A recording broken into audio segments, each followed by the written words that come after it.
알림시 오늘 주말에 시장 갈 거요?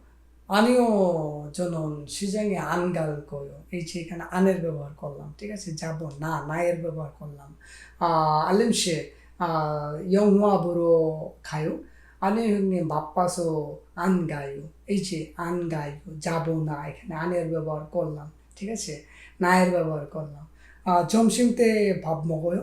আনিও জমসিম তে বাপ আন মকয়, এই যে এখানে আনের ব্যবহার করলাম, অর্থাৎ না বোধকের ব্যবহার করলাম। না, আন মানে না, ঠিক আছে? মিজান সে দীপুশান্তের জন্য হেসয়, আনিও হিমনিম দীপুশান্তের জন্য আন হেসয়, এখানে আনের ব্যবহার আমরা করলাম, অর্থাৎ না বোধক শব্দটি ব্যবহার করলাম, ঠিক আছে? মিজান সে 밥 먹을 때 TV 봐요? 아니요, 형님. 밥 먹을 때 TV는 안 봐요. 이제 TV는 안 봐요. 안 봐요. 보다 দেখা 안 봐요. দেখি না, ঠিক আছে? 시장에 가서 햄버거 먹어요? 아니요, 시장에 가서 햄버거 안 먹어요. এই যে হ্যামবার্গার মানে বার্গার, আন মগয় খাই না, এইভাবে কথা বলতে হবে, ঠিক আছে? তো যারা বলেন আমি কোরিয়ান ভাষায় কথা বলতে পারি না, আমার জড়তা কাটে না, হ্যাঁ, আমার কথা বলাটা শেখা দরকার, আমার জড়তা কাটানো দরকার, আপনি যদি এই ওয়েতে কোরিয়ান ভাষাটা লিখে লিখে চর্চা করেন, যারা কোরিয়াতে আছেন কোরিয়ানদের সাথে এবং যারা বাংলাদেশে আছেন বন্ধুদের সাথে, তাহলে আমি মনে করি আপনাদের জন্য এই ক্লাসটি হবে একটা দুর্দান্ত ক্লাস, ঠিক আছে? তো চলুন আমার সাথে ক্লাসটি আমরা করি এবং না বোধকের ব্যবহার শিখি। সকলের প্রতি শ্রদ্ধা ও ভালোবাসা রেখে আজকে আমরা 46 নাম্বার ক্লাসটি শুরু করতে যাচ্ছি। তো আজকের ক্লাসের বিষয় হলো না বোধক বাক্য তৈরি, অর্থাৎ আমরা যখন কথা বলবো যে আমরা খাবো না, আমরা যাব না, আমরা এটা করব না, আমরা এটা আগামীতেও করব না, এই যে না বোধক কথাটা আছে সেইটার ব্যবহার আজকে আমরা শিখব। তো দেখেন, আমি এখানে 1 থেকে 8 পর্যন্ত বাক্য তৈরি করেছি এবং এখানে আমি না বোধক শব্দটি ব্যবহার করেছি। তো কোরিয়ান শব্দে না বোধক শব্দটা হলো আন। আন শব্দের অর্থ হলো না।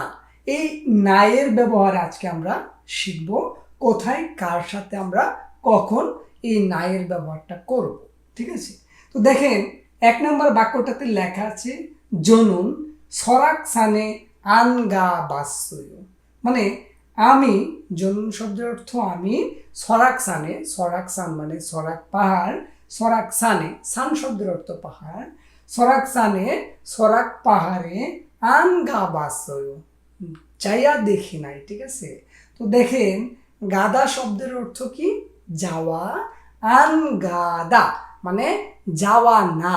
তো আমরা গাদাটাকে কি করি, যে আইও, গাছয়ো, গালকয়ো অতীত, বর্তমান, ভবিষ্যতে ব্যবহার করি ওই গাদা শব্দটাকে, ঠিক আছে?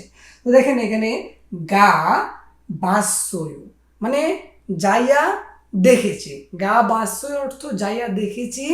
যখন আমি এই ভার্বের আগে অর্থাৎ যাওয়ার আগে না শব্দটি বসালাম, এই আন শব্দটি বসালাম, তখন সেটা হলো যে যাইয়া দেখি নাই। বোদা মানে দেখা, বাসয় দেখেছি, গাদা মানে যাওয়া, এখানে দাটা উঠাইয়া দিয়া গা বাসয় গিয়ে দেখেছি, ঠিক আছে?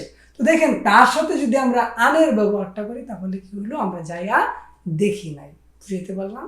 যদি আরো সহজ করে বলি যে গাদা অর্থ যাওয়া, বোদা অর্থ দেখা, গাদা দা বাদ দিয়ে গায়ের সাথে আমরা বোদার যে শব্দটি আছে সেটি ব্যবহার করেছি এবং বোদায়ের সাথে আমি অতীত ব্যবহার করেছি, বিদায় বাসয় দেখেছি, গা বাসয় গিয়ে দেখেছি।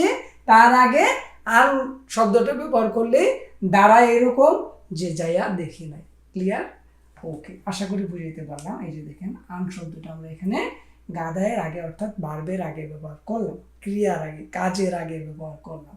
আমি যে কাজটা করি এইটার আগে যদি আমি না বোধক শব্দটি বসাইয়া দিই, করি নাই, গিয়ে দেখেছি, গিয়া দেখি নাই, ভাত খেয়েছি, ভাত খাই নাই, ঠিক এইভাবে। ওকে, 2 নম্বর আছে ইবন জুমারে সিজাঙে আন গাই। ইবন মানে এইবার, জুমারে সপ্তাহের শেষে, জুমার মানে সপ্তাহ, জুমারে সপ্তাহের শেষে। এখানে মাল শব্দটি এটা একটু অ্যাডভান্স লেভেলের কথা, মারে মানে শেষে আর কি, শেষের অর্থে। আচ্ছা, জুমারে সপ্তাহের শেষের দিনে, সিজাঙে মানে বাজারে আন গায়ো, এই যে দেখেন গাদা অর্থ যাওয়া, গায়ো অর্থ যায়, আন গায়ো যাই না বা যাব না, ঠিক আছে। ইবন জুমারে সিজাঙে আন গায়ো মানে এই সপ্তাহের শেষে বাজারে যাব না, এখানে গায়ো শব্দের অর্থ যাই বা যাও, এবং যাব না অর্থে এখানে আন শব্দটি ব্যবহার কারণে যাব না অর্থটি প্রকাশ পেয়েছে, ঠিক আছে। ওকে, বর্তমান অর্থে। আচ্ছা, 3 নম্বর আছে, এই যে আমরা এখানে আনের ব্যবহার করেছি। 3 নম্বর আছে জমচিমে আন মগুল কয়। জমচিম মানে কি দুপুর, জমচিমে দুপুরে, আন মগুল কয়, আন শব্দের অর্থ কি আমরা জেনেছি না, মগদা খাওয়া, মগুল কয় খাবো, তার আগে যদি আন শব্দটি ব্যবহার করি, না শব্দটি ব্যবহার করি, তাহলে কি হচ্ছে খাবো না। এখন বুঝতে পারছেন তো, আন মগুল কয় খাবো না, মগুল কয় মানে খাবো ভবিষ্যৎকাল, আন মগুল কয় খাবো না, ঠিক আছে। ওকে, তো দেখেন বাংলা ভাষায় না শব্দটি আসে বাক্যের শেষে, মানে ক্রিয়ার শেষে ব্যবহার হয় খাবো না। কোরিয়ান শব্দে, কোরিয়ান ভাষায় এই আন শব্দটি আগে আসে, যে আন মগল কয় খাবো না, বুঝতে পারলাম। ওকে, 4 নাম্বার দেখেন অনুল উন্দুমুল আন হাল কয়। অনুল মানে আজ, উন্দুং মানে ব্যায়াম করা, খেলাধুলা করা, আন হাল কয় করবো না, হাদা মানে করা, হাল কয় করব ভবিষ্যৎ অর্থে, আন হাল কয় করব না, এই আন মুগুল কয়র মতো এখানে ব্যবহার হয়েছে, ঠিক আছে। দেখেন উনুল উন্দুমুল আন হাল কয় মানে আজকে খেলাধুলা করব না। ওকে, 5 নাম্বার জনিয়োগে টিভি আন বায়ো। জনিয়োগে মানে সন্ধ্যার সময়, টিভি মানে টেলিভিশন আর কি, আন বায়ু দেখি না বা দেখবো না, এই যে বর্তমান অর্থে আর কি আমরা যে সচরাচর কথা বলি যে আজকে টিভি দেখবো না, ঠিক আছে। জনিয়োগে টিভি আন বায়ু, সন্ধ্যার সময় টিভি দেখি না বা দেখবো না। ওকে, আন বায়ু বোধ অর্থ দেখা, বয়ও দেখি, আন বায়ু দেখি না। ওকে, দেখেন 6 নাম্বার উনুল ইর আনেস্তয়। এখানে দেখেন আমি অতীতকালের ব্যবহার করেছি, হেস্তয় করেছি, আনেস্তয় করি নাই। উনুল মানে আজ, ইল মানে কাজ, উনুল ইল আনেস্তয় আজ কাজ করি নাই, এই হেস্তয় শব্দের অর্থ করেছি, আনেস্তয় করি নাই, বুঝতে পারলাম। আচ্ছা, 7 নম্বরে দেখেন বসুরুল আন থাসয়। এখানেও আমি অতীতকালের কথা ব্যবহার করেছি, থাদা মানে চড়া, থাসয় চড়েছি, আন থাসয় চড়ি নাই। এই আন কথাটি আপনি যখন এই ক্রিয়ার আগে অর্থাৎ ভার্বের আগে যখন আপনি ব্যবহার করবেন, তখনই সেটি নাবোধক অর্থে প্রকাশ পাবে। আচ্ছা, 8 নম্বর আছে দেখেন ইয়াকসক আরেস্তয়। এখানে আমি অতীতকালের কথা বলেছি, হাদা করা, হেসয় করি নাই। ইয়াকসুক মানে কথা দেওয়া আর কি, ওয়াদা, অ্যাপয়েন্টমেন্ট এরকম। ইয়াকসুক আনেসয় ওয়াদা করি নাই বা কথা দেই নাই, এরকম অ্যাপয়েন্টমেন্ট করি নাই। আনেসয়, আন মানে না অর্থে ব্যবহার হয়।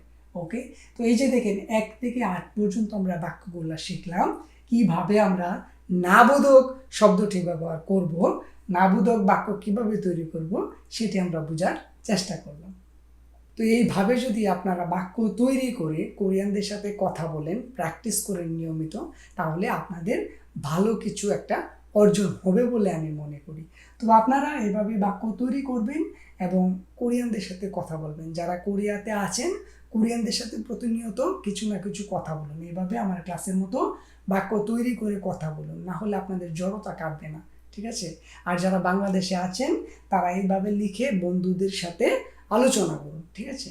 ওকে, তো এইভাবে যদি আপনি কোরিয়ান ভাষাটা চর্চা করেন এবং কোরিয়ানদের সাথে কিংবা বাংলাদেশে যারা আছেন বন্ধুদের সাথে যদি নিয়মিত প্র্যাকটিস করেন, তাহলে আপনাদের কথা বলার যে একটা জড়তা সেটা কেটে যাবে এবং আপনারা কোরিয়াতে এসে, এবং যারা কোরিয়াতে আছেন আপনারা অনর্গল কোরিয়ানদের সাথে কথা বলতে পারবেন, ঠিক আছে। তো আজকে 46 নাম্বার ক্লাসটি এখানে রাখতে চাচ্ছি। আগামী 47 নাম্বার ক্লাসে আমরা অন্য কোনো বিষয় নিয়ে আবার উপস্থিত হব। সেই পর্যন্ত আমরা সবাই ভালো থাকি, সুস্থ থাকি। সবাইকে অসংখ্য ধন্যবাদ এতক্ষণ সাথে থাকার জন্য।